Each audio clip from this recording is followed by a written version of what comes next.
فضیلت ہے، اور بہرحال کرسی سے بعض اسکالرس کہتے ہیں کہ قدم رکھنے کی جگہ بعد نے علم، بعد نے قدرت اور عظمت، اور بعد نے بادشاہی، اور بعد نے عرش مراد لیا ہے، اور اس کی بہت زیادہ فضیلت اور امپورٹنس ہے۔ آیت الکرسی قرآن پاک کی عظیم آیت ہے۔ نبی صلی اللہ علیہ وسلم نے حضرت ابی بن قاب سے پوچھا کہ قرآن میں کون سی آیت سب سے عظیم ہے، تو حضرت ابی بن قاب نے عرض کیا آیت الکرسی، تو فرمائے کہ تمہیں یہ علم مبارک ہو، یعنی کہ جس شخص کو یہ بات پتہ چل جائے کہ آیت الکرسی قرآن کی عظیم آیت ہے، وہ علم جیسی نعمت رکھتا ہے۔ اور آیت الکرسی دراصل اللہ کا انٹروڈکشن ہے، اللہ کا تعارف ہے کہ وہ ہستی، یعنی کہ ہمارا اس ہستی سے کیسا تعلق ہونا چاہیے۔ تو اس میں سب سے پہلے فرمایا گیا کہ وہ اکیلا الہ ہے، اس کے سوا کوئی معبود نہیں، اور وہ ہمیشہ زندہ ہے، ہمیشہ زندہ رہے گا۔ اب ہم تھوڑی سی اس کی وہ پڑھ لیتے ہیں، آیت الکرسی پڑھ لیتے ہیں، اور پھر ہم اس کو سمجھنے کی کوشش کرتے ہیں۔ بہرحال ایک بریف اس کو دیکھیں گے۔ اللہ لا الہ الا ہوا الحی القیوم لا تاخذ سنۃ ولا نوم، یعنی کہ اللہ وہ ذات ہے جو واحد ہے، یہاں پہ شرک کی ٹوٹل نفی کی گئی ہے، اور وہ حی القیوم ہے، یعنی کہ حی کے ساتھ قیوم بھی ہے، کہ اللہ تعالی ہمارا رب ہے، رازق ہے، مالک ہے۔ اللہ نے ہمیں پیدا کیا، نہ صرف ہمیں پیدا کیا، رب العالمین پوری کائنات اور پتہ نہیں کتنی گلیکسیز، کتنی اللہ تعالیٰ کتنی کتنی چیزوں کا، تمام دنیا کا وہ خالق ہے۔ تو خالق ہونے کے ساتھ کیا ہے؟ حی اور قیوم، یعنی کہ جو بھی چیزیں اللہ تعالیٰ نے قائم کی، پیدا کی لیونگ تھنگس میں سے، ان کے سروائیول کٹ بھی اللہ تعالیٰ نے پرووائڈ کی، کہ یہ چیزیں جن جن چیزوں سے وہ انسان، جیسے ہم یہاں پہ دیکھتے ہیں کہ 3 چیزیں جیسے ہم سائنس میں پڑھتے ہیں، ہیومنس، اینیملس، پلانٹس، ان کو لیونگ تھنگس کی کیٹیگری میں ڈالا جاتا ہے۔ تو اللہ تعالیٰ نے ان تمام کی سروائیول کی جو جو چیزیں چاہیے تھی، وہ اللہ تعالیٰ نے اس دنیا میں پرووائڈ کی۔ پھر آگے آ جاتا ہے لا تاخذو سنۃ ولا نوم، جسے نہ اونگ آتی ہے نہ نیند آتی ہے۔ اب اللہ تعالیٰ کا انٹروڈکشن میں یہ ہے کہ اللہ تعالیٰ کو نہ اونگ آتی ہے، نیند آتی ہے۔ آپ کو چیلنج دیا جاتا ہے، کوئی آپ لے کر آئے کوئی بندہ کہ جس کو کبھی اونگ نہ آتی ہو یا کبھی نیند نہ آتی ہو۔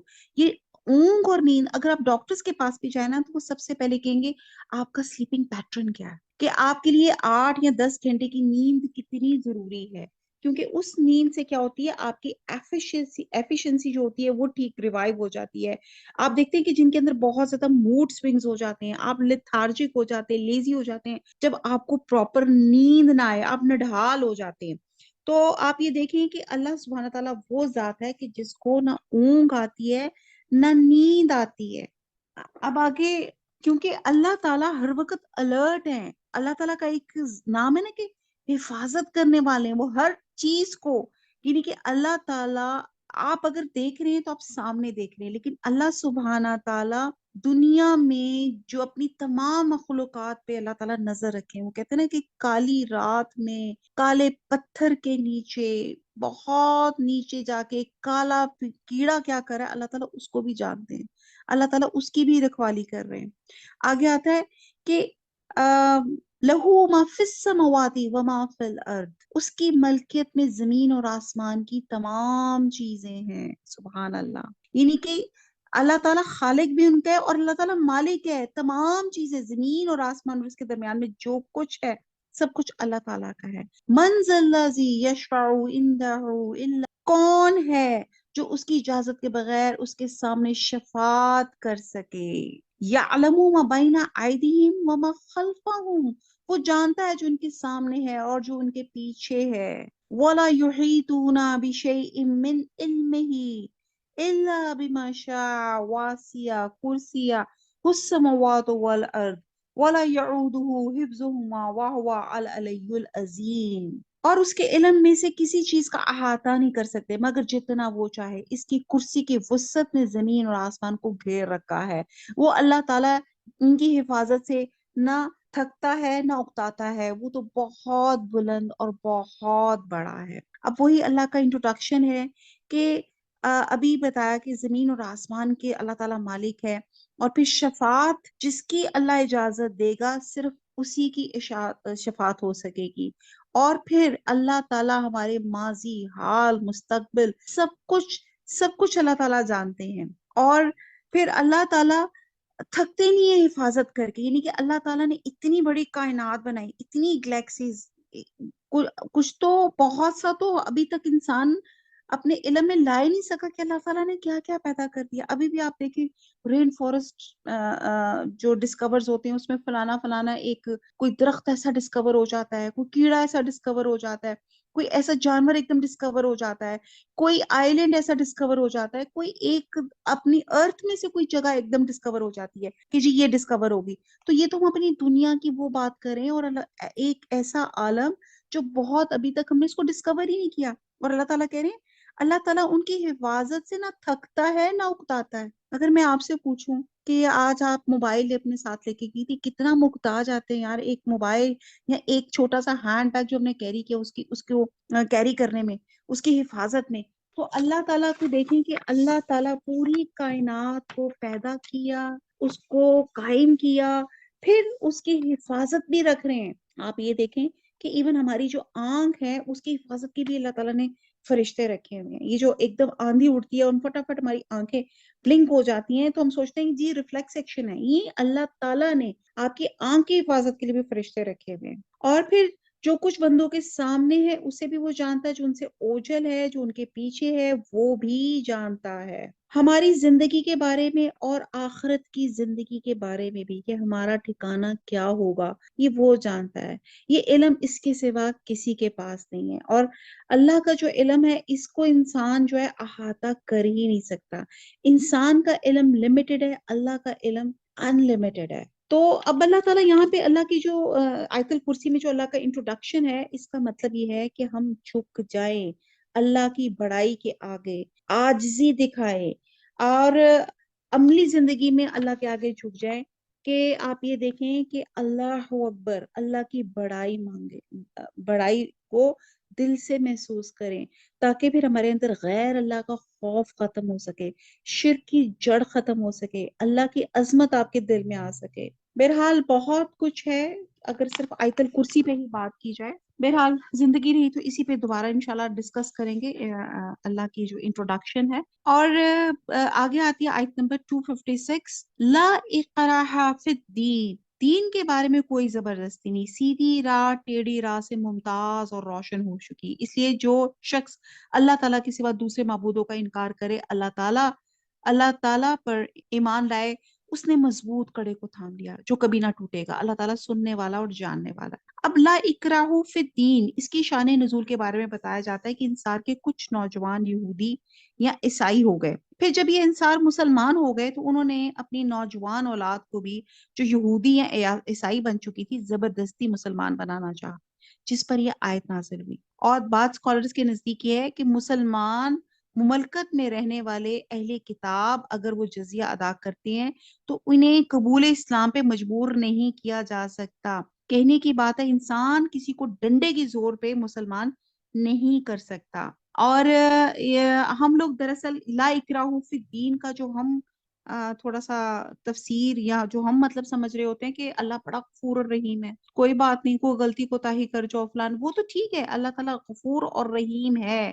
اللہ تعالیٰ سے دعا کرتے ہیں کہ اللہ تعالیٰ ہمیں حقوق العباد اور حقوق اللہ میں اللہ تعالیٰ ویسے اس نبھانے کی توفیق عطا فرمائے جیسے اللہ کا حکم ہے. لیکن یہاں پہ لوگ اس کا تھوڑا سا میننگ جو ہے اس کا مس کنسپٹ لے لیتے ہیں. تو بہرحال بات یہ ہے کہ آپ جبرن کسی کو اسلام میں داخل نہیں کر سکتے. اسلام میں داخل آپ اپنے اخلاق سے کر سکتے ہیں جی. اور اس کی جو ہماری دین کی جو مذہبی ہے تعلیمات ہے اس سے آپ ایک انسان کو مسلمان کر سکتے ہیں. پھر آگے آتا ہے آیت نمبر 257، ایمان لانے والوں کا کارساز اللہ تعالیٰ خود ہے، وہ انہیں اندھیروں سے روشنی کی طرف نکال کے لے جاتا ہے. اور کافروں کے اولیاء شیاطین وہ انہیں روشنی سے نکال کے اندھیروں کی طرف لے جاتے ہیں، یہ لوگ جہنمی ہیں جو ہمیشہ اسی میں رہیں گے. اچھا جی، یہاں پہ طاغوت کی بات کی جا رہی ہے. طاغوت میں ڈکشنری میں اس کو دیکھا جائے تو اس شخص کے لیے لفظ بولا جاتا ہے جو شیطانی قوت طاقت کی جو بات یہاں پہ کی جاتی ہے، جو اپنی جائز بندگی کی حد سے تجاوز کر کے خود آقائی اور خداوندی کا روپ دھار کی سرکشی اختیار کر لے۔ اور دیکھیں طاغوت میں بھی لفظ دیکھیں طغیانی ہے، سرکشی ہے، اور اس سرکشی کے 3 مرتبے ہیں۔ نمبر 1 تو یہ ہے کہ بندہ اصولاً اللہ کی فرما برداری کا حق تسلیم کرے لیکن عملاً اس کے احکام کی خلاف ورزی کرے تو یہ درجہ فسق کا ہے۔ دوسرا کہ اللہ کی فرما برداری سے منحرف ہو کے اپنی خود مختاری کا اعلان کر دے یا کسی اور کی بندگی کرنے لگے تو یہ بھی کفر کا درجہ ہے۔ اور تیسرا درجہ یہ ہوتا ہے کہ وہ اللہ کا باغی ہو کے اس کے ملک میں زبردستی اپنا حکم چلانے لگے تو یہ درجہ طاغوت کا ہے جو شیطان کا ساتھی ہے۔ اور یہ اس لیے یہاں پہ طاغوت کا ذکر کیا جا رہا ہے کیونکہ آگے حضرت ابراہیم علیہ السلام کا واقعہ ہے جو ایک طاغوتی قوت نمرود کے ساتھ ان کا جو جھگڑا ہوا تھا۔ تو اب ہم آگے چلتے ہیں، آیت نمبر 258۔ کیا تو نے انہیں نہیں دیکھا جو سلطنت پا کے ابراہیم علیہ السلام یا اس کے رب کے بارے میں جھگڑ رہا تھا؟ جب ابراہیم علیہ السلام نے کہا کہ میرا رب تو وہ ہے جو جلاتا ہے اور مارتا ہے، وہ کہنے لگا میں بھی جلاتا ہوں اور مارتا ہوں۔ اور ابراہیم علیہ السلام نے کہا اللہ تعالیٰ سورج کو مشرق کی طرف لے کر آتا ہے تو اسے مغرب کی جانب سے لے آ۔ اب تو وہ کافر بھون چکا رہ گیا اور اللہ تعالیٰ ظالموں کو ہدایت نہیں دیتا۔ اب یہاں دیکھیں کہ یہاں ایک مناظرہ ہوا اور دعوت حق کی راہ میں مومن کا حامی اور مددگار اللہ تعالیٰ ہوتا ہے کیونکہ وہ اسے تاریکیوں سے نکال کے روشنی میں لے کے آتا ہے، اور کافر کے مددگار طاغوت ہوتے ہیں جو اسے روشنی سے تاریکیوں میں لے کے آتے ہیں۔ تو یہاں پہ دعوت حق کی تاثیر اور فتح مندی کے 3 واقعات بیان کیے جا رہے ہیں، جس میں پہلا واقعہ حضرت ابراہیم علیہ السلام کا ہے۔ حضرت ابراہیم علیہ السلام ایک ایسے ملک کے بادشاہ کے سامنے جو اپنے عہد کا سب سے بڑا طاغوت تھا تنے تنہا گئے اور دعوت حق پیش کی اور فتح مند ہوئے، جس میں ان کے آگے جو تھی ان کا آپس میں ایک کنورسیشن ہوئی جہاں پہ یہ ذکر کیا جا رہا ہے۔ تو ان کی جو پہلی بات تھی کہ جب انہوں نے ان سے کہا کہ میرا رب، انہوں نے کہا نا جب انہوں نے رب کا ان کو پیغام دیا تو حضرت ابراہیم علیہ السلام نے کہا میرا رب تو وہ ہے جو جلاتا ہے اور مارتا ہے۔ تو آگے سے نمرود کہنے لگا کہ میں بھی جلاتا اور مارتا ہوں، یعنی کہ انہوں نے کیا کیا، انہوں نے ایک شخص جو تھا جسے پھانسی کی سزا تھی اس کو رہا کر دیا، کہتے دیکھو میں بھی اس کو آزاد کیا، اور ایک معصوم انسان کو اس نے قتل کر دیا کہ دیکھو میں یہ موت اور زندگی تو میرے بھی اختیار میں ہے۔ تو حضرت ابراہیم علیہ السلام کی پہلی بات جب ان کا مخاطب ہضم نہ کر سکا تو انہوں نے فوراً دوسری دلیل پیش کی جو اس کی ذہنی سطح کے مطابق ٹھیک تھی، اور نتیجہ تیر نشانے پہ لگا اور انکار اور سرکشی کا دم خم باقی نہ رہا، وہ ہکا بکا ہو گیا۔ اور وہ کیا مثال تھی کہ میرا رب تو وہ ہے جو سورج کو مشرق کی طرف سے نکالتا ہے۔ اچھا آپ اگر رب کے دعوے دار ہیں تو اسے مغرب کی جانب سے لے آئیں، تو جس پہ وہ کافر بھون چکا رہ گیا۔ اب اگلا دوسرا واقعہ چلتے ہیں آیت نمبر 259 میں، یا اس شخص کی مانند جس کا گزر اس بستی سے ہوا جو چھت کے بل اونٹی پڑی ہوئی تھی، وہ کہنے لگا اس کی موت کے بعد اللہ تعالیٰ اسے کس طرح زندہ کرے گا؟ اللہ تعالیٰ نے اسے مار دیا 100 سال کے لیے، پھر اسے اٹھایا، پوچھا کتنی مدت تجھ پہ گزری؟ وہ کہنے لگا 1 دن یا دن کا کچھ حصہ۔ فرمایا بلکہ تو 100 سال تک رہا، پھر اب تو اپنے کھانے پینے کو دیکھو بالکل خراب نہیں ہوا، اور اپنے گدھے کو بھی، جو کچھ ہم تجھے لوگوں کے لیے ایک نشانی بناتے ہیں تو دیکھ لے کہ ہم ہڈیوں کو کس طرح اٹھاتے ہیں، پھر ان پہ گوشت چڑھاتے ہیں۔ جب یہ سب ظاہر ہو چکا تو کہنے لگا میں جانتا ہوں کہ اللہ ہر چیز پہ قادر ہے۔ سبحان اللہ۔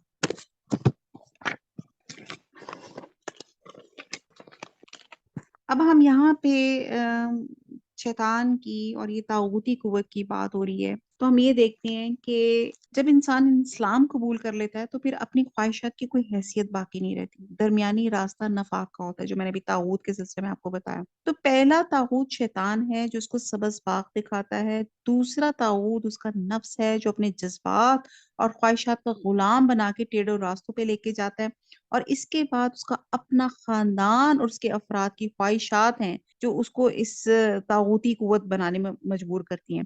پھر معاشرے میں پھیلے ہوئے مختلف افراد سے تعلقات اور روابط ہیں جو اپنے اغراض کے لیے اس کو استعمال کرتے ہیں، اسے کفر کے اندھیروں میں لیے پھرتے ہیں اور آخرکار جہنم میں چلے جاتے ہیں۔ تو اب یہاں پہ جو دوسری مثال یہاں بیان کی گئی طاغوتی قوت کی کہ ایک بزرگ نبی جو تھے انہوں نے راستے میں ایک ویران شہر دیکھا جس کی عمارتیں جو تھیں وہ منہدم ہو چکی ہوئی تھی، یعنی کہ ڈھہ چکی ہوئی تھی۔ تو ان کے دل میں خیال ہوا کہ اس بستی کے مقیم سب مر چکے ہیں اللہ تعالیٰ ان کو کیسے زندہ کرے گا؟ اللہ کے حکم سے اسی وقت ان پہ موت طاری ہوگی، اور ان کی سواری کا جو گدھا تھا وہ بھی مر گیا، اور آپ 100 برس تک اس حالت میں رہے۔ کسی نے ان کو وہاں نہ دیکھا اور نہ خبر ہوئی، اور اس عرصے میں بستی دوبارہ آباد ہوئی، وہاں کا بادشاہ مر گیا، دوسرا حکمران آیا، اس نے بستی آباد کی، پھر اللہ نے ان کو دوبارہ زندہ کر دیا، اور جب وہ دوبارہ زندہ ہوئے تو اللہ نے پوچھا یہاں کتنی دیر ٹھہرے؟ تو سوچ کے جواب دیا 1 دن یا اس سے کم۔ آپ کی گدھے کی تمام ہڈیاں اس کی ترتیب کے ساتھ دوبارہ جمع کی گئی، اور آپ کے سامنے دوبارہ زندہ ہو گیا، اور آپ نے جب کیفیت دیکھی تو فرمایا مجھے یقین ہو گیا اللہ ہر چیز پہ قادر ہے، اگرچہ میں پہلے بھی یقین رکھتا تھا لیکن اپنی آنکھ سے مشاہدہ کیا تو حق الیقین کا، یعنی کہ وہ میرے اندر معرفت آ گئی۔ اب یہ دوسری مثال اس بندے مومن نبی کی ہے جو ایمان کے بعد اطمینان قلب اور یقین کا طالب تھا، اور ان کا تعلق بھی بنی اسرائیل سے تھا، اور یہ واقعہ بھی اس طرف اشارہ کرتا ہے جب بیت المقدس کو بخت نصر نے ویران اور تباہ کر دیا تھا، اور یہودیوں کی تباہی کے بعد ہیکل کو دوبارہ تعمیل کرنے کا تصور بھی نہیں کیا جا سکتا تھا۔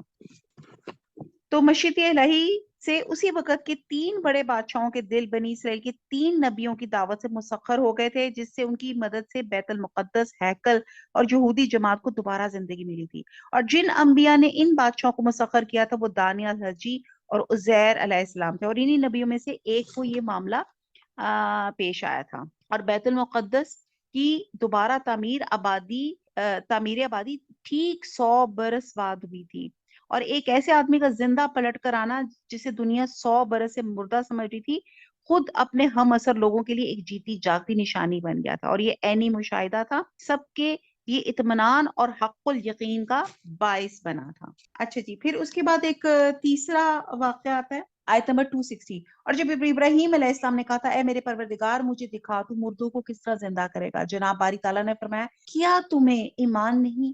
جواب دی ایمان تو ہے لیکن میری دل کی تسکین ہو جائے گی۔ فرمایا 4 پرندے لو، ان کے ٹکڑے کر ڈالو، پھر ہر پہاڑ پر ان کا ایک ٹکڑا رکھ دو، پھر انہیں پکارو، تمہارے پاس دوڑتے ہوئے آ جائیں گے، اور جان رکھو کہ اللہ ہے جس نے اللہ تعالیٰ غالب ہے، حکمت والا ہے۔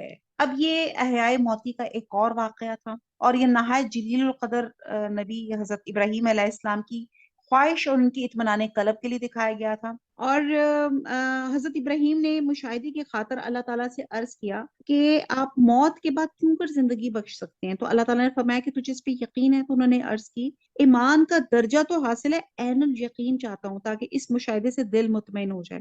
تو اللہ تعالیٰ نے فرمایا 4 جانور لو، چاروں کو اپنے ساتھ مانوس کرو، ان کو ذبح کرو، ان کا گوشت ملا جلا کے اس کے مختلف پہاڑوں پہ رکھ دو، اور ان کے درمیان کھڑے ہو کے ان کا نام لے کے بلاؤ۔ وہ جیسے آپ کہتے ہیں نا جب آپ کسی جانوروں کو یا کسی مرغیوں کو آپ ٹیم کرتے ہیں، اور پھر جب ان کو یا کسی لفظ سے فیملیرائز کرتے ہیں جس پہ بلانے پہ وہ سب جمع ہو جاتے ہیں، تو اسی طرح حضرت ابراہیم علیہ السلام کو کہا کہ ان کو مانوس کرو اور ان کو بلاؤ۔ جب آپ نے ایسا کیا تو سب کے ٹکڑے تمام پہاڑوں سے اکٹھے ہو کر آپس میں ملے اور زندہ جانور کی شکل بن کر آپ کے پاس جمع ہو گئے، اور اس مثال سے واضح ہو گیا کہ اللہ تعالیٰ کی قدرت سے ایسے معجزات بعید نہیں ہیں۔ اللہ تعالیٰ ہر چیز پہ قادر ہے، اور اللہ تعالیٰ کی ہر بات میں کوئی نہ کوئی حکمت ہوتی ہے۔ اور ان تینوں واقعات کا بتانے کا مقصود یہ تھا کہ اہل ایمان اللہ کی ذات صفات کا صحیح ادارت کریں اور یقین محکم کا درجہ حاصل کریں، اور اللہ کے ایمان کے تقاضوں کو پورا کریں۔ آیت نمبر 261 آتی ہے، جو لوگ اپنا مال اللہ تعالیٰ کی راہ میں خرچ کرتے ہیں ان کی مثال اس دانے جیسی ہے جس میں سے 7 بالیاں نکلیں، ہر بالی میں سے 100 دانے ہو، اللہ تعالیٰ جسے چاہے بڑھا چڑھا دے، اور اللہ تعالیٰ کشادگی والا اور علم والا ہے۔ سبحان اللہ، جب ہم لوگ ایز اے اسٹوڈنٹ تھے تو ہماری جو ٹیچر تھی وہ چھلی لے کر آ گئی تھی، کون نہیں ہوتا جو وہ لے کر آ گئی کہ دیکھیں یہ اس طرح اللہ تعالیٰ ہمارے جو ہے نیکیوں کو، ہمارے وہ جو چیزوں کو اللہ تعالیٰ کتنا بڑا ہمارے اوپر احسان کرتے ہیں کہ ہماری نیکیوں کو کس طرح ملٹی پلائی کرتے ہیں۔ اچھا، یہ جو پیچھے جو واقعہ تھا جو بزرگ تھے اس کے بارے میں آتا ہے، زیادہ اسکالرز کچھ کہتے ہیں شاید وہ حضرت عزیر تھے۔ اب یہاں پہ اللہ تعالیٰ نے بڑی خوبصورت ایک مثال دی، اور انسان کو سمجھایا گیا کہ جب تم اللہ کے راستے میں مال خرچ کرو گے تو وہ مال کس طرح بڑھتا ہے، اور کہتے ہیں کہ حدیث میں آتا ہے کہ جب انسان اللہ کی راہ میں مال خرچ کرتا ہے تو اللہ تعالیٰ اس کو بڑھاتا ہے جیسے تم میں سے ایک اپنے بچڑے کو پالتا ہے، حتیٰ کہ ایک لقمہ جو انسان اللہ کی راہ میں دیتا ہے وہ احد پہاڑ کی طرح ہو جاتا ہے، یعنی کہ اتنا بڑھتا ہے۔ اور اس بڑھنے کی ایک مثال سے تشبیہ دی گئی کہ تم ایک دانہ جو زمین پہ ڈالتے ہو، بظاہر وہ دانہ زمین میں گم ہو جاتا ہے، یوں لگتا ہے کہ ضائع ہو گیا، آپ دیکھتے ہیں جب آپ کبھی سیڈلنگ کہیں آپ زمین مٹی میں ڈالتے ہیں لیکن وہ اندر جا کے ختم نہیں ہوتا، وہ دوبارہ باہر نکلتا ہے، اور اس طرح باہر نکلتا ہے کہ ایک دانے سے 100 بالیاں نکلتی ہیں اور ہر ایک میں 100 دانے، تو یہ 1 سے 700 گنا بن جاتا ہے۔ تو اے بندو، جب تم خالص اللہ کی خاطر اپنا مال دیتے ہو تو یقین مانو 1 روپیہ یا 1 درہم اللہ کے ہاں 700 گنا تک نفع پاتا ہے۔ تو دنیا میں کوئی بینک ایسا نہیں ہے، کوئی جگہ ایسی نہیں ہے جو اتنی پروفٹ میکسیمائزیشن، اتنا زیادہ آپ کو منافع دے۔ تو بہرحال اللہ تعالیٰ نیت اور خلوص سے آپ کو یہ کام کریں گے تو اللہ تعالیٰ یہاں بتا رہے ہیں کہ آپ کا ثواب ملٹی پلائی ہوگا۔ اور یہاں پہ لفظ فی سبیل اللہ استعمال ہوا ہے جو بہت جامع لفظ ہے، اس سے مراد ہے اللہ کے راستے میں، اور اللہ کے راستے سے مراد صرف قتال یا جنگ نہیں ہوتا، بلکہ وہ کام جس سے اللہ کے دین کو ترقی ہو، چاہے وہ تعلیم کا کام ہے، چاہے تبلیغ کا کام ہے، چاہے انسان کی بھلائی کا کام ہے، یا وہ فی سبیل اللہ جنگ یا قتال ہے، تو اس کے مختلف درجے ہیں۔ اب سوال یہ پیدا ہوتا ہے کہ اتنا ثواب کیوں ہے؟ عام نیکیاں تو 10 گنا، 100 گنا، 70 گنا، اور یہ 700 گنا۔ ہوتا یہ ہے کہ جب اللہ کے راستے میں مال خرچ کرتے ہیں تو اس سے اللہ کا دین پھلتا پھولتا ہے، بڑھتا ہے، اور جب لوگوں کے اندر حقیقی معنوں میں دین آ جاتا ہے تو ان کے دلوں میں خوشی آ جاتی ہے اور سکون آ جاتا ہے۔ الا بذکر اللہ تطمئن القلوب۔ To reach Allah is to reach his humanity۔ یاد رکھیں کہ جب آپ نے اللہ کو پانا ہے تو اللہ کے بندوں کے لیے آپ نرم ہو جائیں، اللہ کے بندوں کے لیے آپ ان کے لیے آسان ہو جائیں، ان کے لیے آسانیاں پرووائڈ کریں، اور پھر اللہ تعالیٰ کو یہ بات بہت پسند آتی ہے۔ اور پھر آپ یہ دیکھیں کہ جو خرچ ہے، بہرحال یہ ایک لمبا ہو جائے گا، انشاءاللہ تعالیٰ انفاق اور خرچ پہ انشاءاللہ تعالیٰ دوبارہ سے کبھی بات کریں گے۔ جو لوگ اپنا مال اللہ تعالیٰ کی راہ میں خرچ کرتے ہیں پھر اس کے بعد نہ تو احسان جتاتے نہ ایزا دیتے، ان کا اجر ان کے رب کے پاس ہے، ان پہ نہ تو کچھ خوف ہے نہ وہ اداس ہوں گے۔ یہ بھی بڑی بات ہے کہ جب آپ نے کسی پہ اللہ کے لیے جب آپ کسی کو دے دیتے ہیں تو پھر 2 چیزیں جو اس کو ضائع کر دیتی ہیں، احسان چڑھانا اور کسی کو تکلیف دینا۔ تو یہ بہت زیادہ جو ہے اللہ تعالیٰ کو ناپسند آتی ہے، اور آپ کا بلکہ اجر جو ہے وہ ختم ہو جاتا ہے جب بھی آپ نے کوئی کام کرنا ہو۔ اور انفاق فی سبیل اللہ جو ہے اس کی فضیلت صرف اس شخص کو حاصل ہوگی جو مال خرچ کر کے احسان نہیں جتاتا، اب نہ اپنی زبان سے کسی کو انسلٹ کرتا ہے، کیونکہ قیامت والے دن اللہ تعالیٰ 3 آدمیوں سے کلام نہیں فرمائے گا، ان میں سے ایک احسان جتلانے والا ہے۔ اگلی بات بہت ہی خوبصورت اللہ تعالیٰ نے فرما دی، اللہ تعالیٰ فرماتے ہیں کہ نرم بات کہنا، آیت نمبر 265، نرم بات کہنا اور معاف کر دینا اس صدقے سے بہتر ہے جس کے بعد ایزا رسانی ہو۔ اللہ تعالیٰ بے نیاز اور بردبار، یعنی کہ سائل سے نرمی اور شفقت سے بات کرنا۔ اور اگر آپ یہ دیکھیں اکثر ہم بہت برے طریقے سے، آپ نے نہیں دینا ہوتا تو بڑے برے طریقے سے کہ جا معاف کر، اللہ دے گا یا ایسے ہوگا، تو یہاں پہ بات ہوتی ہے کہ آپ نہیں دے رہے، درمیان میں آپ اللہ کو کیوں لا رہے ہو؟ دے آپ نہیں رہے، آپ اللہ سے اس انسان کو بدل کر رہے ہو۔ تو یہاں پہ اگر آپ نے نہیں دینا تو بات کہا جا رہا ہے کہ نرمی سے اور شفقت سے بات کریں۔ آپ نہیں دینا چاہتے وہ علیحدہ بات ہے، لیکن نرمی اور شفقت اور چشم پوشی اور پردہ پوشی اس صدقے سے بہتر جس کے بعد اس کو لوگوں کو ذلیل اور رسوا کر کے اس کو تکلیف پہنچائی جائے۔ حدیث میں فرمایا جاتا ہے، نبی صلی اللہ علیہ وسلم نے فرمایا کہ پاکیزہ کلمہ بھی صدقہ ہے، اور فرمایا کہ تم کسی بھی معروف نیکی کو حقیر مت سمجھو اگرچہ اپنے بھائی سے خندہ پیشانی سے ملنا ہی ہے۔ یعنی کہ دیکھیں اللہ تعالیٰ نے کتنا آسان کر دیا کہ اگر ایک انسان کے پاس صدقہ خیرات، کسی کے پاس کچھ بھی نہیں ہے تو وہ کیا کرے؟ اچھی بات کہنا بھی صدقہ خیرات ہے۔ آج کل ہمارے یہاں سب سے بڑا مسئلہ ٹائم کا ہے، ہمارے پاس کسی کے لیے وقت نہیں ہے، اور مجھے بھی خود کچھ معذرت سی ہو رہی ہے کچھ لوگوں کو اپنی کلاس میں دیکھے، کچھ لوگ ایسے ہیں کہ وہ واقعی دے وانٹ کہ میرے پاس ٹائم نکالوں، بٹ میرے پاس اتنا بزی ہوتا ہے، میں ابھی یہیں سے معذرت کرتی ہوں کہ واقعی کسی کو وقت نکال کے نرم طریقے سے اس کی بات سننا، اس کو کوئی نیکی کا مشورہ دینا، تو آپ دیکھیں اللہ تعالیٰ کہتے ہیں یہ بھی صدقہ ہے۔ آیت نمبر نیکسٹ ہے، اے ایمان والو اپنی خیرات کو احسان جتا کر ایذا پہنچا کے برباد نہ کرو، جس طرح وہ شخص جو اپنا مال لوگوں کو دکھاوے کے لیے خرچ کرے، نہ اللہ تعالیٰ پہ ایمان رکھے، نہ قیامت پہ، اس کی مثال اس صاف پتھر کی طرح ہے جس پہ تھوڑی سی مٹی تھی، پھر اس پہ زوردار میਂہ برسا اور وہ اسے بالکل صاف اور سخت چھوڑ دے۔ چھوڑ دے. ان ریاکاروں کو اپنی کمائی میں سے کوئی چیز ہاتھ نہیں لگتی. اللہ تعالیٰ کافروں کی قوم کو سیدھی راہ نہیں دکھاتا.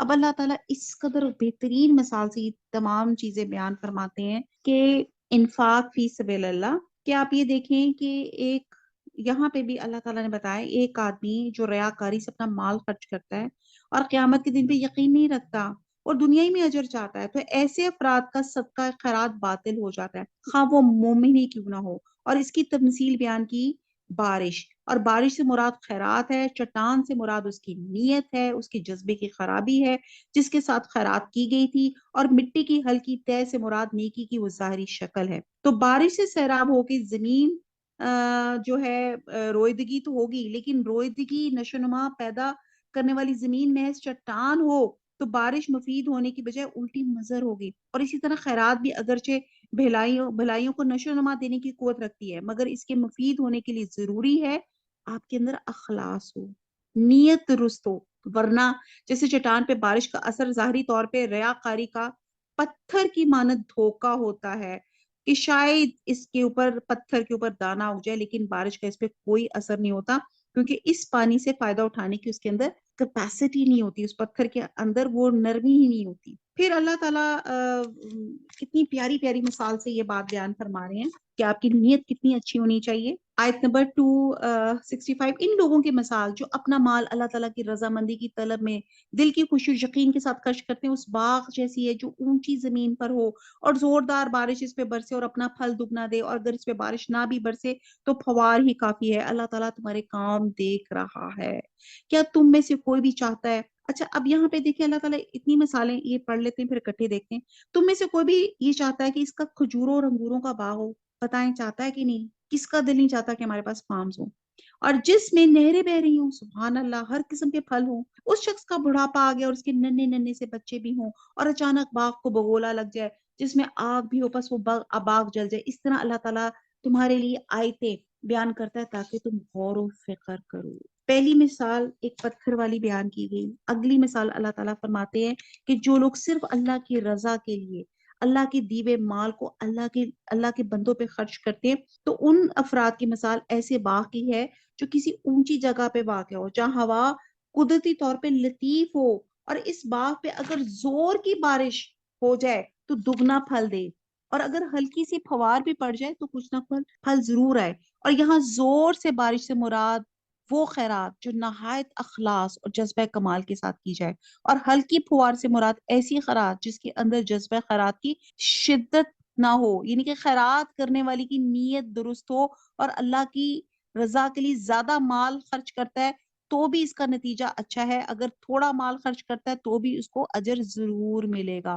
اور اس تمثیل سے یہ حقیقت واضح ہو جاتی ہے کہ جس طرح انسان اب بدی سے برائی کی طرف مائل ہوتا ہے، اسی طرح نیکی سے اس کا میلان نیکی کی طرف ہو جاتا ہے اور نیکی پہ ثابت قدم ہو جاتا ہے. اور مبارک ہیں وہ لوگ جو نیکیوں میں سبقت کرتے ہیں اور برائیوں سے دور رہتے ہیں. اور تیسری مثال یہاں پہ بتائی گئی. اب دیکھیں کیسی اللہ تعالیٰ مثالیں بیان کرتا ہے تاکہ جب ہم انفاق فی سبیل اللہ کے راستے میں جب ہم اب ہمارے ذہن میں ہو تو یہ تینوں مثالیں ہمارے ذہن میں ہو کہ ہم وہ پتھر والی میں تو نہیں ہے کہ جس میں سے کچھ بھی فائدہ نہ ہو، یا یہ ایسی کہ اللہ تعالیٰ آپ کے نیکیوں کو ملٹی پلائی کر دے گا. اور تیسری مثال ایسی جو محض لوگوں کو دکھانے کے لیے صدقہ خیرات کرتے ہیں اور خیرات کے بعد لوگوں کا احسان جتاتے ہیں، انہیں جو روحانی اور جسمانی اذیت بھی دیتے ہیں. تو یہاں اللہ تعالیٰ نے مثال پہ بتایا کہ کیا تم پسند کرو گے کہ تمہاری عمر بھر کی کمائی ایک ایسے نازک موقع پہ یہاں اللہ تعالیٰ نے مثال دی کہ ایک انسان بوڑھا بھی ہو گیا اور ایک نازک موقع پہ پہنچ گیا اور اس کی ساری کمائی ضائع ہو گئی ہے. تو تمہاری مثال اس بوڑھے کی حسرت ناک کی طرح ہوگی جس کی عمر بھر کی کمائی تھی، جس کی زندگی کا سہارا ایک باغ تھا جس میں ہر طرح کے پھل اور میوے تھے.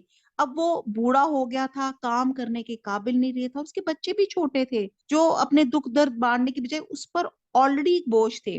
اور اس شدید بڑھاپے اور بچوں کی حاجت مندی کے وقت یک یوں ہو جائے کہ باغ جل جائے، اور اس وقت باغ کے مالک کی غم اور حسرت کا اندازہ لگائیں کہ اس کا مالک کا کیا حال ہوگا. تو اللہ تعالیٰ یہ تمام مثالیں بیان کر کے کہہ رہے ہیں کہ غور کریں، عبرت کریں کہ ہم جو چیزیں اللہ کے لیے ہم خرچ کر رہے ہیں اس میں ہماری نیت کیا ہے، کیا خلاص ہے ہمارے اندر. تو یہاں پہ آیت نمبر 266 میں یہ تھرڈ جو بیان کی گئی کہ کس طرح بیان کی کہ بندہ بھی بوڑھا ہو گیا ہے، کام کی اس کے اندر وہ بھی نہیں ہے، انرجی بھی نہیں ہے، بچوں کی بھی ذمہ داری ہے، اور اس کے باغ جو ہے وہ جل گیا ہے. یعنی کہ ایسا ریاکاری والی خیرات کرنا، ایسا لوگوں کی مدد کرنا، تو وہاں پہ دیکھیں کہ آپ کا تمام جو ہے نا آپ کے اعمال اکارت ہو جاتے ہیں. اس شخص کا بڑھاپا آ گیا، اس کے ننے ننے سے بچے بھی ہوں اور اچانک باغ کو بگولا لگے جس میں آگ بھی ہو بس باغ جل جائے. اسی طرح اللہ تعالیٰ تمہارے لیے آیتیں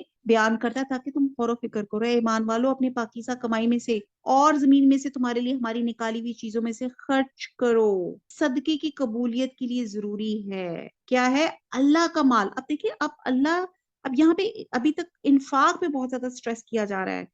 ایک دو قسم کے صدقات ہوتے ہیں، ایک ہوتے کمپلسری پیمنٹ زکوٰۃ اور ایک ہوتے صدقات جس کو آپ چیریٹی کہتے ہیں جو لوگوں کی ویل بینگ کے لیے کی جاتی ہے. تو یہاں پہ کہا جا رہا ہے کہ اپنی پاکیزہ اے ایمان والو اپنی پاکیزہ کمائی میں سے اور زمین میں سے تمہارے لیے ہماری نکالی ہوئی چیزوں میں سے خرچ کرو، اور ان میں سے بری چیزوں کے خرچ کرنے کا قصد نہ کرنا جسے تم خود لینے والے نہیں ہو. ہاں آنکھیں بند کر لو تو اور جان لو اللہ تعالیٰ بے پرواہ اور خوبیوں والا ہے. اکثر آپ نے کبھی غور کیا ہے، اکثر میں نے کبھی کسی کام والی کو کپڑے سوٹ دیے اپنے، آپ یقین جانے تھوڑی دیر بعد دیکھیں گے تو وہی سوٹ اسے باہر جو ڈسٹ بن ہماری باسکٹس لگی ہوتی ہے اسی پہ پھینک کے چلی جائے گی. کیوں؟ کیونکہ ہم نے اس کو اس خستہ حالی میں وہ دیا ہوا ہے سوٹ کہ اس کو وہ قبول ہی نہیں ہے. اور بلیو کریں کہ مجھے اس طرح پھر اپنی کام والی یاد آ جاتی کہ وہ بڑی سفید کپڑے براق کپڑے پہن کر آتی تھی. تو میں کہتی تھی بھاجی آپ اتنی زبردست نیٹ کپڑے پہن کر آتی ہے، میں نے تو جب صفائی کرنی ہو تو میں کہتی ہوں گھر کے وہ والے کپڑے پہنوں تاکہ وہ گندے تو ہونے ہی ہیں. تو وہ بڑے آرام سے کہتی باجی میں تو جاب پہ آئی ہوئی ہوں نا، مطلب ظاہر ہے وہ ایک نیٹ حلیے کے ساتھ ایک جاب پر آئی ہوئی ہے. تو آج کل کی تو کام والیاں بھی ہمارے جو کپڑے اگر ذرا خراب ہو تو وہ تو ہمارے منہ پہ پھینک کے چلی جائیں. تو یہاں اللہ تعالیٰ کیا کر رہے ہیں کہ صدقے کی قبولیت کی ضروری ہے. ایک تو آپ کی ریاکاری سے پاک ہو، آپ نے اذیت نہ دی ہو. دوسرا بتایا جا رہا ہے حلال اور پاکیزہ روزی سے ہو، اور خبیث چیزوں کو اللہ کی راہ میں خرچ کرنے کا قصد بھی نہ کریں. اور خبیث سے ایک تو وہ چیزیں مراد ہیں جو غلط کمائی جسے اللہ تعالیٰ قبول نہیں فرماتا، اور ایک وہ چیزیں جو آپ کو اپنے لیے نہیں پسند وہ آپ کہیں میں دوسرے کو دے دوں. حدیث میں ہے اللہ تعالیٰ پاک ہے، پاک حلال چیزیں قبول فرماتا ہے. اور دوسرے خبیث کے معنی ردی اور نکمی چیزیں ہیں. ردی چیزیں بھی اللہ کی راہ میں خرچ نہ کریں، جیسے کہ آیت میں آتا ہے لن تنالوا البر، کہ ہرگز تم نیکی تک نہیں پہنچ سکتے. یہ آپ انشاءاللہ تعالیٰ چوتھے سپارے میں انشاءاللہ بہت ڈیٹیل سے کریں گے کہ اس کے شان نزول میں آتا تھا کہ بعد انصار نے مدینہ میں خراب اور نکمی کھجوریں بطور صدقہ بھیج دی گئی، جس پر یہ آیت نازل ہوئی تھی لن تنالوا البر. تو یہاں پہ بات کی جا رہی ہے کہ ایک تو فضول وہ چیزیں جو آپ کو اپنے لیے پسند نہیں ہیں وہ آپ دوسروں کو دے رہے ہیں. تو یہاں پہ آپ اپنے دینے کے طریقوں کو پلیز چیک کریں. آیت نمبر 268 شیطان تمہیں فقیری سے دھمکاتا ہے اور بے حیائی کا حکم دیتا ہے. کلیئر کٹ بتا دیا. اب جب آپ نیکی کے کام پہ ہوتے ہیں تو شیطان ہمیں مفلسی کا ڈر دلاتا ہے. کلاشی سیدھی سی چھوٹی سی بات ہے، وہ آج کل تو ویسے ہمارے ایریا میں تو ختم ہو گیا، لیکن پہلے ایریاز میں جب کبھی آئس کریم والا آتا تھا نا دور سے اس کا ٹن اس کا ایک سائرن سا بجتا تھا اور بچے ایک تڑپتے تھے ماما آئس کریم والا آ گیا وہ آئس کریم دے دیں.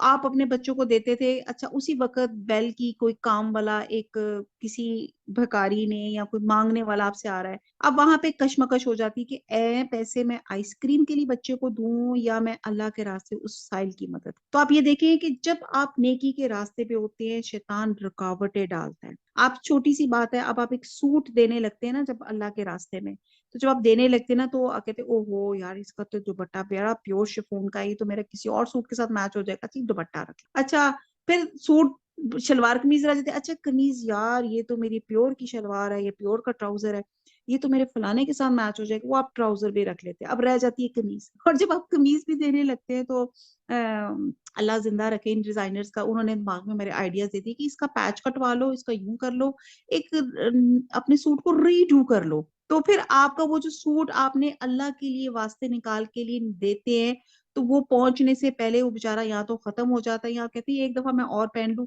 اور وہ آپ اس کو دینے سے بند ہو جاتے ہیں۔ تو یہاں پہ ایک میں چھوٹی سی مثال، ایک سوٹ کی مثال بیان کر رہی ہوں، لیکن یہاں پہ ہوتا ہے جب انسان نیکی کے راستے پہ ہوتا ہے تو شیطان آپ کو ڈی ٹریک کرتا ہے۔ جب آپ جاتے ہیں، اب آپ دیکھیں کہ آپ نے کسی کام کے لیے، کوئی اچھے کام کے لیے جب آپ پیسے دینے جاتے ہیں تو وہ شیطان روکتا ہے، لیکن اگر جب آپ کسی مووی پہ جانے کے لیے یا کسی غلط کام کے لیے پیسہ استعمال کرتے ہیں تو وہ شیطان آپ کو انکریج کرتا ہے۔ تو یہاں پہ بتایا جاتا ہے کہ شیطان تمہیں فقیری سے دھمکاتا ہے اور بے حیائی کا حکم دیتا ہے، اور اللہ تعالیٰ تم سے اپنی بخشش اور فضل کا وعدہ کرتا ہے۔ اللہ تعالیٰ وسعت والا اور علم والا ہے، اور جسے چاہے حکمت اور دانائی سے دیتا ہے۔ جو شخص حکمت اور سمجھ دیا گیا وہ بہت ساری بھلائی دے گیا، اور نصیحت صرف عقل مند ہی حاصل کرتے ہیں۔ تم جتنا کچھ خرچ کرو، یعنی کہ خیرات اور جو کچھ نظر مانو، اسے اللہ تعالیٰ بخوبی جانتا ہے، اور ظالموں کا کوئی مددگار نہیں۔ اگر تم صدقہ خیرات کو ظاہر کرو تو وہ بھی اچھا ہے، اگر تم اسے پوشیدہ مسکینوں کو دے دو تو یہ تمہارے حق میں بہتر ہے۔ اللہ تعالیٰ تمہارے گناہوں کو مٹا دے گا۔ اللہ تعالیٰ تمہارے تمام اعمال کی خبر رکھنے والا ہے۔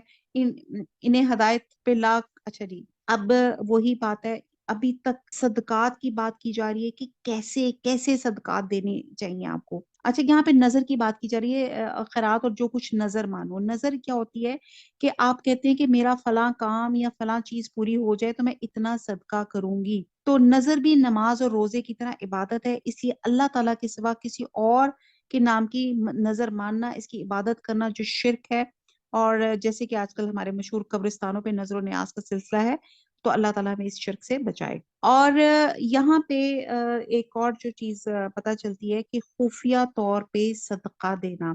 نبی صلی اللہ علیہ وسلم نے فرمایا کہ جن لوگوں کو قیامت کے دن عرش الہی کا سایہ نصیب ہوگا، ان میں ایک وہ شخص بھی ہوگا جس نے اتنے خفیہ طریقے سے صدقہ کیا کہ اس کے بائیں ہاتھ کو بھی پتہ نہ چلا، اور چلا کہ اس کے دائیں ہاتھ نے کیا خرچ کیا۔ تو صدقے میں خفیہ طور پہ دینا بہت زیادہ افضل ہے، اور ایک ہوتا ہے اظہار۔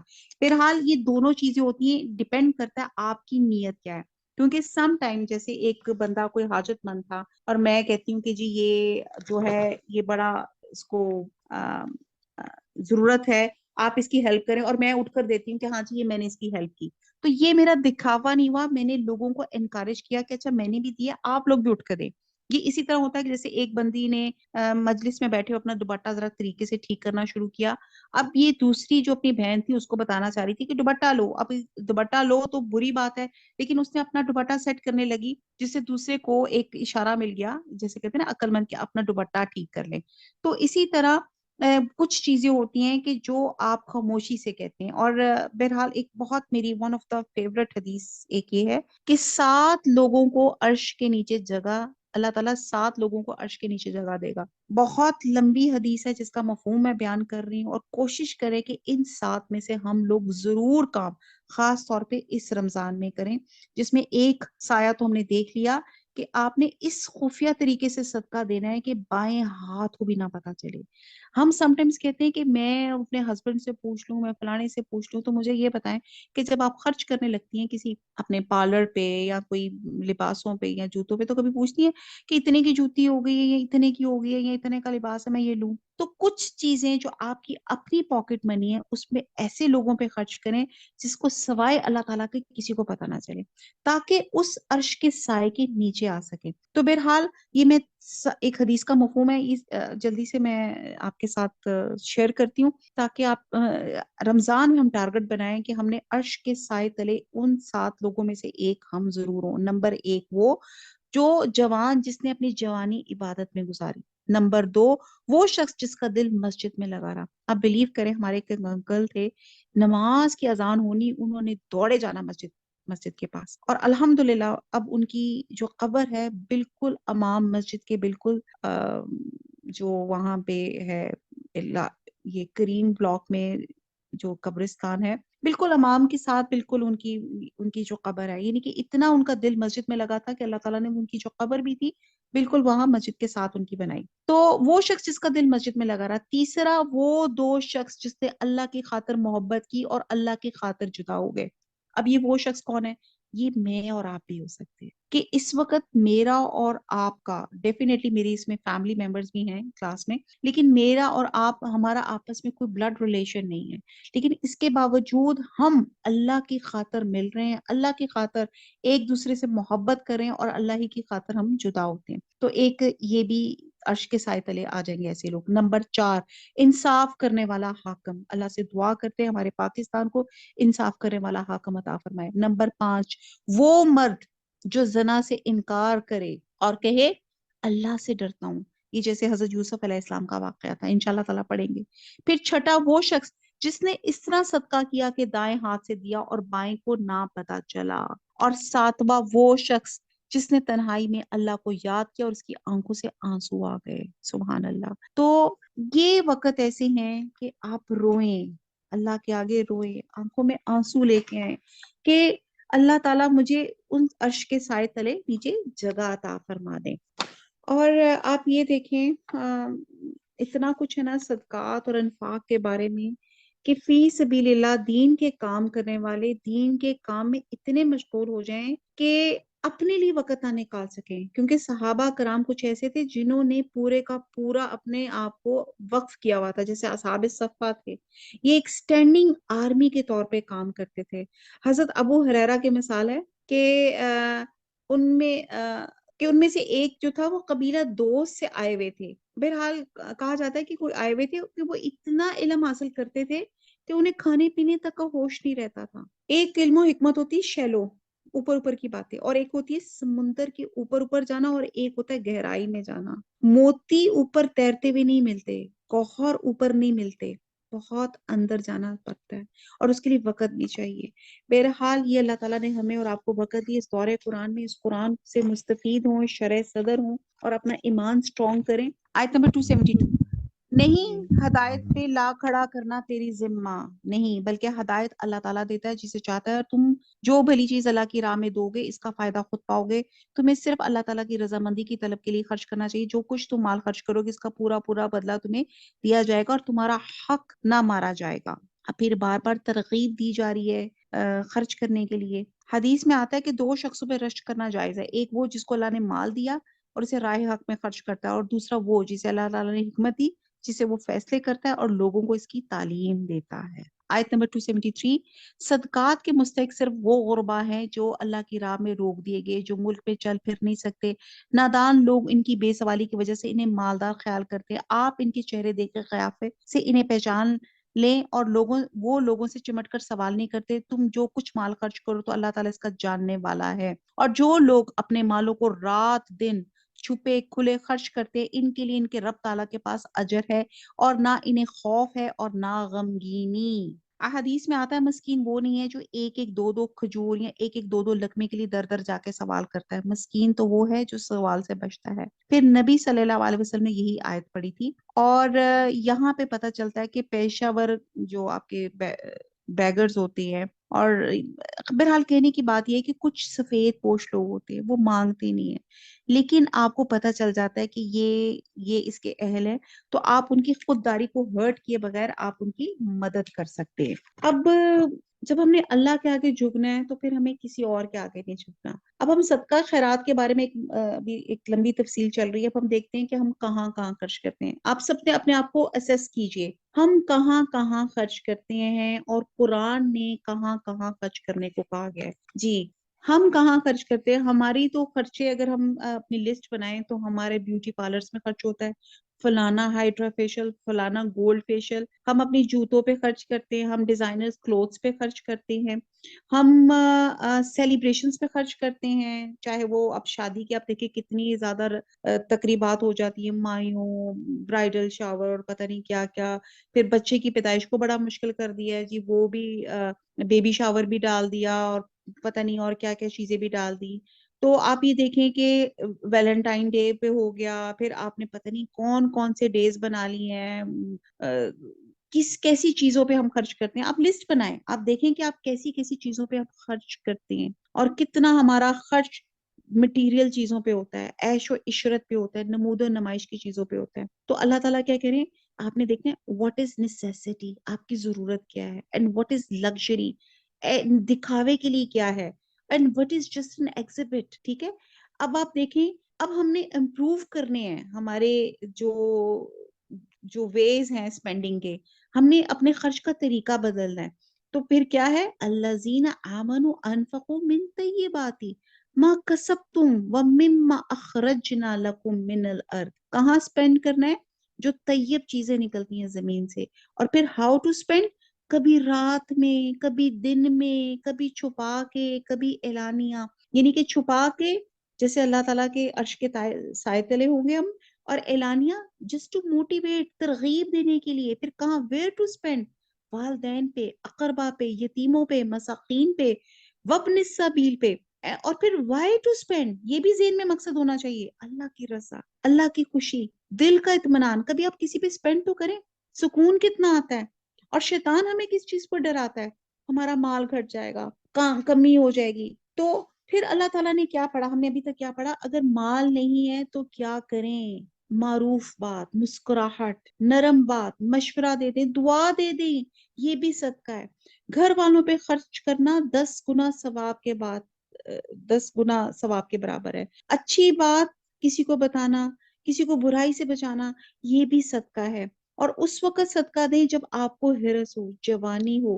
اور کیا نہیں کرنا, احسان نہیں جتانا, ایذا نہیں دینی, تکلیف نہیں دینی, ریاکاری نہیں کرنی, ورنہ کیا ہو جائے گا, صدقہ ضائع ہو جائے گا. صدقہ اللہ کے غضب کو ٹالتا ہے, بری موت سے بچاتا ہے. اور بہرحال اللہ تعالیٰ سے دعا کرتے ہیں کہ اللہ تعالیٰ یہ جو آج ہم نے پڑھا ہے صدقے کی, اللہ تعالیٰ ہمیں توفیق عطا فرما دے. آیت نمبر 275, سود خور لوگ نہ کھڑے ہوں گے مگر اس طرح جس طرح وہ کھڑا ہوتا ہے جسے شیطان چھو کے خبتی کر دے. یعنی کہ سود خور کی کیفیت ہے قبر سے اٹھتے وقت یا میدان محشر میں. یہ اس لیے کہ یہ کہا کرتے تھے تجارت بھی تو سود ہی کی طرح ہے, حالانکہ اللہ تعالیٰ نے تجارت کو حلال کیا اور سود کو حرام کیا.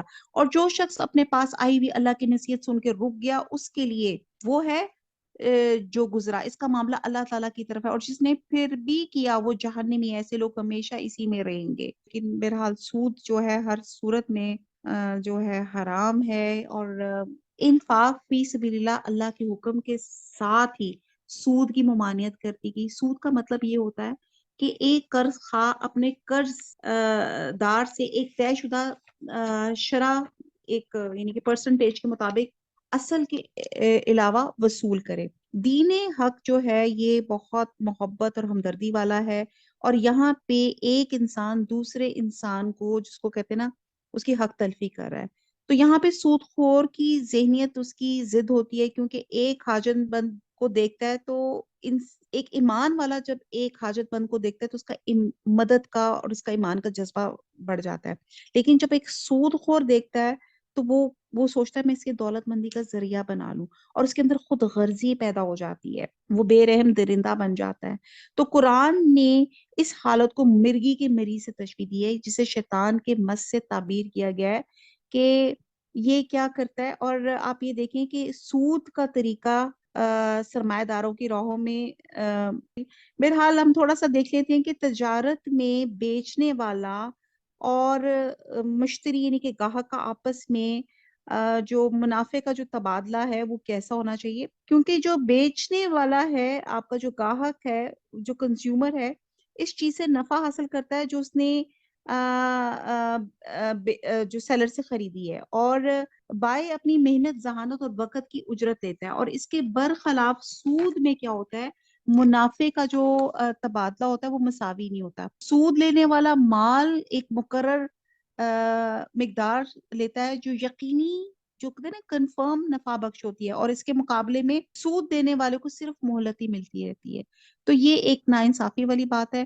اگر یہ رقم تجارت, صنعت اور زراعت کے لیے لی جائے تب بھی مہلت میں نفع اور نقصان دونوں کا احتمال ہوتا ہے. لہٰذا سود کا معاملہ ایک فریق کا فائدہ اور دوسرے کا نقصان ہوتا ہے, اور ایک کا یقینی اور متعین فائدہ ہوتا ہے اور دوسرے کا غیر یقینی اور غیر متعین فائدہ ہوتا ہے. اور پھر تجارت میں ایک جو ہوتا ہے آپ کا جو ہوتا ہے ٹریڈ جو ہے, یہاں پہ میں آپ کو ٹریڈ اور سود کا تھوڑا سا ڈفرنس یہاں بتا رہی ہوں کہ اس میں آپ جو ہوتا ہے فائدہ ایک دفعہ لیتے ہیں, لیکن سود کے معاملے میں مال دینے والا مسلسل منافع وصول کرتا رہتا ہے, اور وقت کے ساتھ ساتھ اس کی پرسنٹیج ہوتی ہے وہ بھی بڑھتی جاتی ہے. اور تجارت اور صنعت یعنی کہ ٹریڈ میں انسان جو ہے محنت کرتا ہے، ذہانت اور وقت کر کے اپنا فائدہ اٹھاتا ہے، اور کاروبار میں محض اپنا ضرورت سے زائد سرمایہ لگا کے جو سود خور ہوتا ہے، بغیر کسی محنت اور مشقت کے وہ دوسروں کی کمائی کا شریک بن جاتا ہے۔ تو پھر اس طرح معاشرے میں بخل، خود غرضی،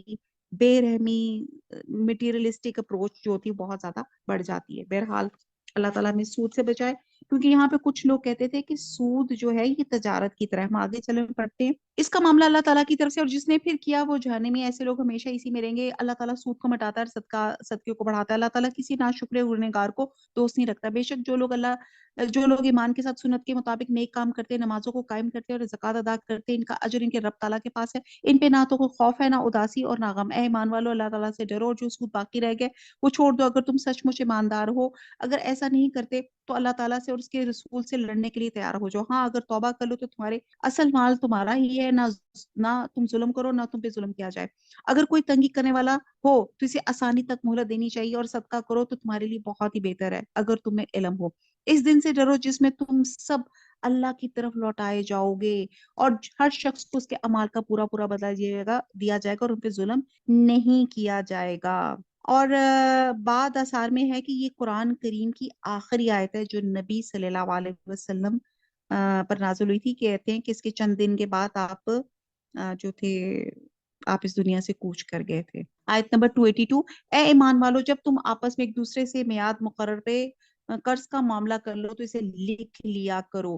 اب یہ جو آیت ہم پڑھ رہے ہیں، جہاں پہ سودی نظام کی ممانعت کی گئی، صدقات کی فضیلت بیان کی گئی، تو یہاں پہ آیت دین ہے کہلائی جاتی ہے، جو قرآن کی سب سے لمبی آیت ہے، اور اللہ تعالیٰ نے قرض کے سلسلے میں ضروری ہدایات دے دی گئی ہیں، اور وہ تو اس کو آپ سنتے جائیں اور آپ دیکھتے جائیں کہ کتنی اللہ تعالیٰ نے منیوٹس ڈیٹیل کو بھی جو اس کو بھی کیچ کیا ہے۔ آیت نمبر 282 آیت دین ہے، اے ایمان والو، جب تم آپس میں ایک دوسرے سے میعاد مقرر پر قرض کا معاملہ کرو تو پہلی بات اسے لکھ لیا کرو، اور لکھنے والے کو چاہیے کہ تمہارا آپس کا معاملہ عدل سے لکھے، اور کاتب کو چاہیے کہ لکھنے سے انکار نہ کرے جیسے اللہ تعالیٰ نے اسے سکھایا ہے، بس اسے بھی لکھ دینا چاہیے، اور جس کے ذمہ حق ہو وہ لکھ پائے اور اپنے اللہ تعالیٰ سے ڈرے جو اس کا رب ہے، اور حق میں سے کچھ گھٹائے نہیں۔ ہاں، جس شخص کے ذمہ حق ہے اگر نادان ہو یا کمزور ہو یا لکھوانے کی طاقت نہ رکھتا ہو تو اس کا ولی عدل کے ساتھ لکھوا دے، اور اپنے سے 2 مرد گواہ رکھ لے، اور اگر 2 مرد نہ ہو تو 1 مرد اور 2 عورتیں جنہیں تم گواہوں میں سے پسند کر لو،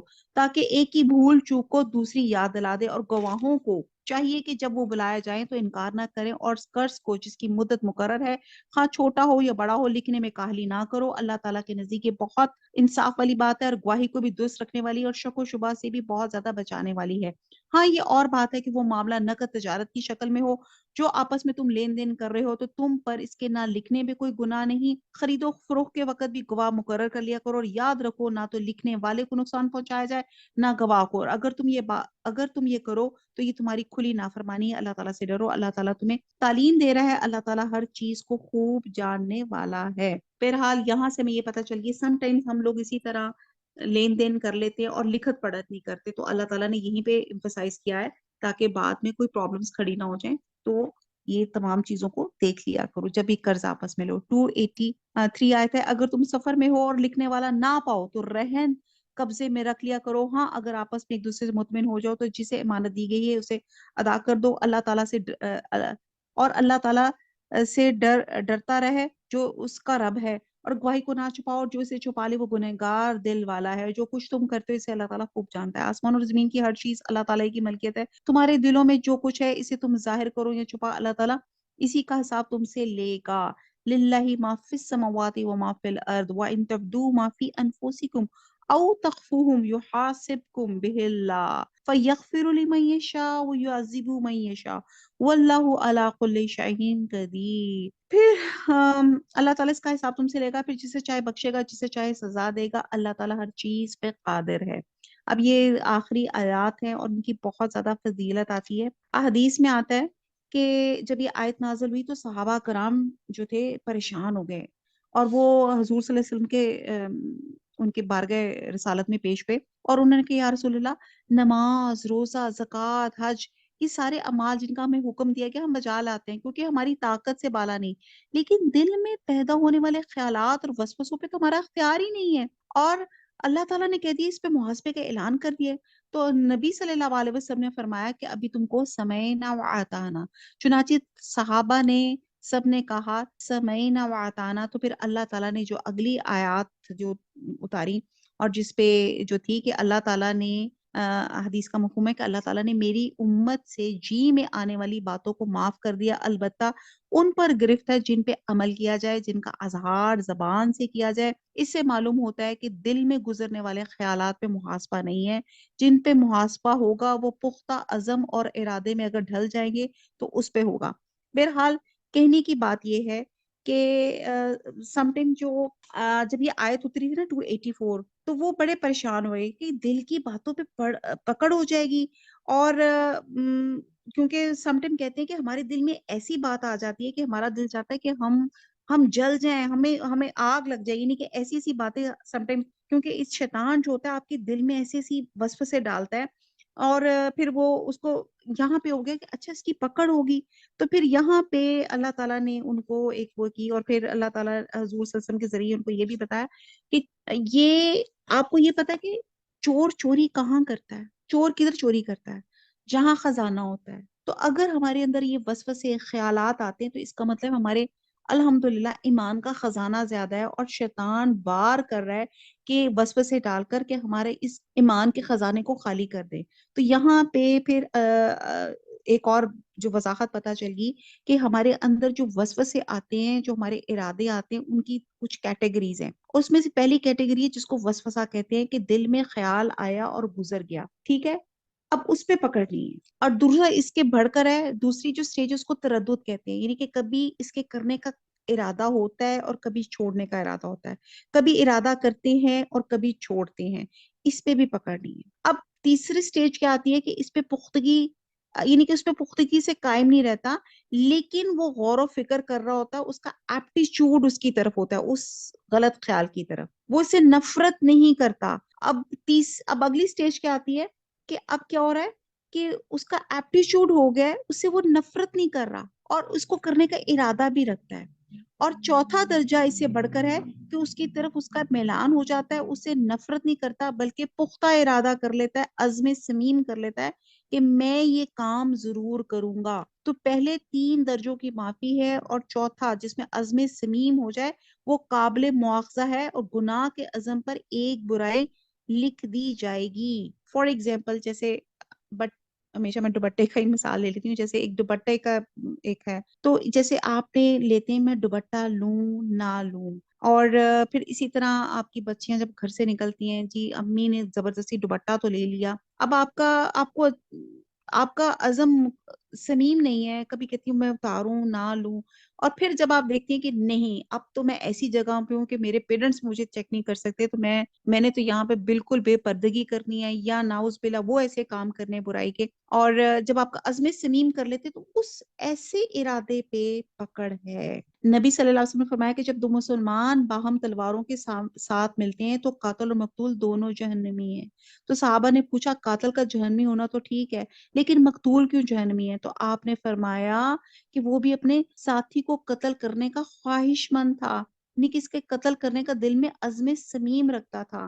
اس سے معلوم ہوتا ہے کہ عزم سمیم دل کا فعل ہے، اور جو وسوسہ ہوتے ہیں وہ مختلف چیزیں ہوتی ہیں۔ تو بہرحال یہ آ گیا ارادے یا آپ کے وسوسے کی پکڑ پہ بات۔ اب یہ جو اگلی آیات ہیں، یہ نبی صلی اللہ علیہ وسلم فرمایا کہ جو شخص سورہ بقرہ کی آخری 2 آیتیں رات کو پڑھ لیتا ہے تو اس کے لیے کافی ہو جاتی ہیں، اور یعنی کہ اس عمل کی بدولت اللہ تعالیٰ اس کی حفاظت فرماتا ہے، اور بات کے نزدیک اس کا مطلب ہے رات کے قیام سے کافی ہو جاتی ہیں۔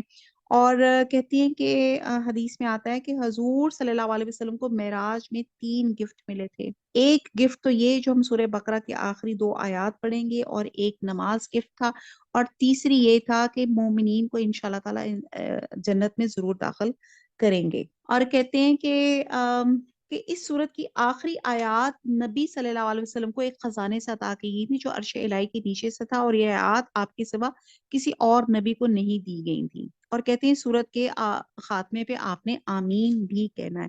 تو اب یہ میں آیات پڑھتی ہوں، میرے ساتھ ساتھ جو لوگ عربک بھی پڑھ رہے ہیں وہ بھی ساتھ ساتھ پڑھ لیں۔ آمن الرسول بما انزل علیہ من ربہ والمؤمنون كل آمن بالله وملائكته وكتبه ورسوله لا نفرق بين أحد من رسوله وقالوا سمعنا وأطعنا غفرانك ربنا وعليك المصير لا يكلف الله نفسا إلا وسعها لها ما كسبت وعليها ما اكتسبت ربنا لا تؤاخذنا إن نسينا أو اخطأنا ربنا ولا تحمل علينا إسرا كما حملته على الذين من قبلنا ربنا ولا تحملنا ما لا طاقة لنا به واعف عنا واغفر لنا وارحمنا أنت مولانا فانصرنا على القوم الكافرين آمین. ترجمہ دیکھ لیتے ہیں. رسول ایمان لایا اس چیز پہ جو اس کی طرف اللہ تعالیٰ کی جانب سے اتری، اور مومن بھی ایمان لائے. یہ سب اللہ تعالیٰ اور اس کے فرشتوں پر، اس کی کتابوں پر، اس کے رسولوں پہ ایمان لاتے ہیں. آمین. ہم سب ایمان لاتے ہیں. اس کے رسولوں میں سے کسی میں ہم تفریق نہیں کرتے. الحمدللہ ہم کسی میں تفریق نہیں کرتے. انہوں نے کہہ دیا ہم نے سنا اور اطاعت کی. آج ہم بھی کہتے ہیں سمعنا واطعنا. جتنی بھی ہم نے اللہ کی آیات پڑھی ہم سب کہتے ہیں ہم نے سنا اور ہم اس پہ اطاعت پہ ہم راضی ہیں. ہم تیری بخشش طلب کرتے ہیں اے ہمارے رب. آمین.